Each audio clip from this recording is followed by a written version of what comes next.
Well, hello and welcome back. Today on the bench we have a very significant piece of Colt firearm history as well as American firearm history. This is a Colt model 1900 chambered in 38 ACP, and this is serial number 3. Now, John Moses Browning was America's most prolific firearms designer, and on July 24th of 1896, John and his brother Matthew signed a royalty agreement with Colt. Now, this gave Colt the right to sell automatic pistols covered by Browning patents, and they could sell them in the U.S. and its territories, and Great Britain and Ireland. Now, on July 7th of 1897, Browning brothers signed an agreement with Fabrique Nationale for the rights to sales in Europe and their territories. So you can see Browning now at this point, with the combined agreements, had a worldwide distribution of all their designs. So quite an achievement for the Browning brothers. Now, Colt Model 1900 was initially tested on July 3rd of 1895. And there was a patent that was granted April 20th of 1897 to this design.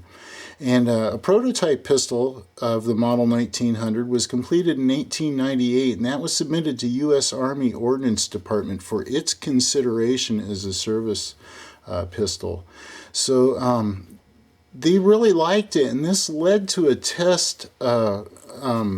A board of officers was convened at Springfield Armory so they could go ahead and test this pistol, and both the Mauser and the Mannlicher at that point. And this was done in 1899 after the Board of Officers was convened, and John T. Thompson happened to be on that board also.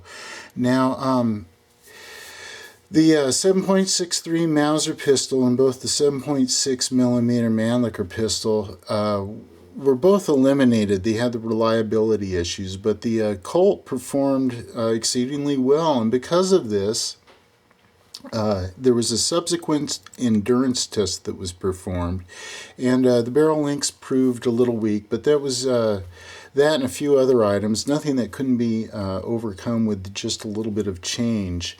Now, the board recommended ordering 200 of these pistols additionally to go ahead and do field trials with them, and those were delivered in May and June of 1900 to Springfield Armory, and a lot of those went off to the Philippines, and the officers that received them tested them extensively and wrote reports back with their impressions of the pistols so they could gather the information to recommend to Colt what changes they thought were necessary. And there were several changes that were recommended, and that led to eventually the second Army contract. But we'll go ahead and we'll focus on this pistol now. Now, the first pistol or serial number that was received was serial number 11 to the U.S. Army. So serial numbers 1 through 10 went to various places. And this one, number 3, shipped May 23rd of 1900 to Hartley and Graham in New York and was received by one Mr. Haynes. Now, this one is unique in it has checkering on both the front strap and the back strap. But some of this checkering on this has been removed, which makes this approximately a 90% finished pistol. Now, this had to have been removed very early on, and they did quite a professional job of it. You can see it comes out nice and smooth there, and looks really good. Now, this is all hand checkered, and we'll go ahead and look at the front strap now. You can see that and the trigger also being checkered, and just really well done. And then the rest of the pistol, the finish is still just in wonderful shape. It's highly reflective. You can see how very deep the color is of it, and being oiled, it has that really cool rainbow effect on it. And then of course we have case hardening on our sight safety and on our hammer. And then of course the hammer is also hand checkered, and then you can see the serrations in the top of the sight safety there. We'll go ahead and look at the sight safety while we're here. You can see the back of the sight safety has those grooves on it so you can grip it to flip it up and down. And we'll go ahead and pull our hammer back, and our sight safety is down. You can see how it blocks the hammer so that the hammer can't be moved forward. We'll go ahead and put it back up.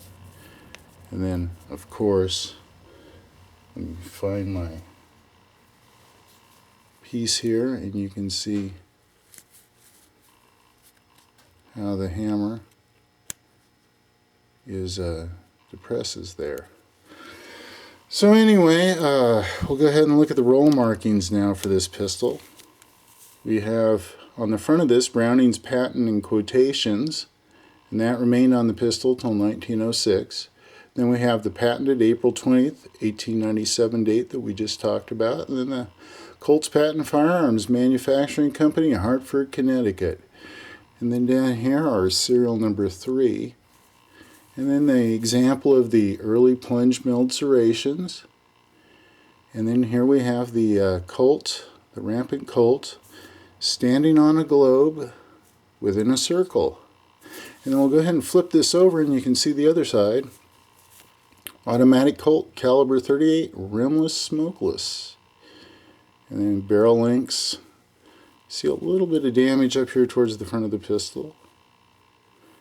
But overall, this bluing for this pistol being now 111 years old, just it looks great. And then we have, of course, the hand checkering on the walnut grips. And then we'll go ahead and look at our magazine now. This being an early Colt, automatic, has a nickel magazine. And then on the bottom of it, we have our patented September 9th, 1884 for the magazine design. And that patent ran out, I believe, about 1906, and then that's when we transitioned to the blued magazines. But anyway, we have here, as I said, a significant piece of American firearms history, this being the third third automatic produced in the United States. So there you go. Another piece of Colt automatic history. Alright, hey, thanks for tuning in and watching. I hope you enjoyed this short video and have a great day.